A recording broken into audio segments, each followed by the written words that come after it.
So Casper, a tight result here at Warrington, but can't fault the players' efforts in that one. What are your thoughts post-game?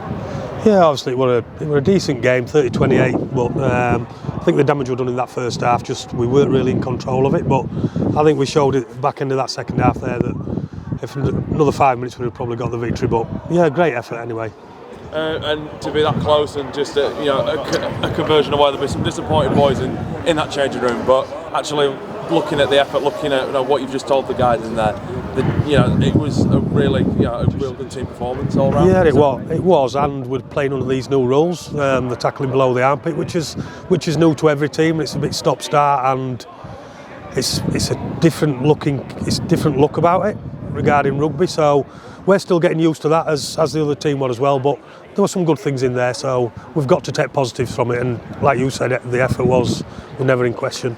Do you think after that first Bradford game, actually the way the boys have been able to train, do you think that's kind of that adapted to these new rules has sort of changed from that Bradford game, and we've sort of got more used to it heading into this one? Yeah, I'd like to think so. We've spent the last 2 weeks just practicing our tackle technique on probably going low first rather than tackling up top initially. So I think there were a couple of players there today that were really good at it, but other ones took a bit to adjust. So it's going to take time. There's another 2 games like this, so it's difficult to ask a young player that's been tackling a certain way for the last 10, 12 years and then try to change that. So it's not easy, but we'll just have to deal with it. There's a couple of younger guys that you brought in for today, Declan Edmondson and Kai Taylor-Smith as well. How do you think they got on out there? Yeah, they're good. They've been training well. So Kai got injured in pre-season and he played the last academy game, but Deck's same as well. He's chomping at the bit. So it's important that everybody gets a bit of game time. I mean, Jack Purtell, he played as well tonight. So we've got to give them an opportunity to show what they've got.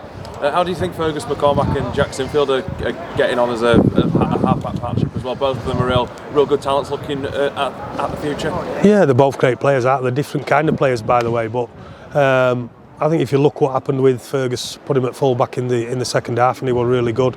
He's still learning the game, as is Jack. So it's just about doing repetition in practice and just keep working hard with them guys. And it's a pretty busy July for us. We've got both with the reserves, but also looking at the academy. We've got Hull KR at Headingley next.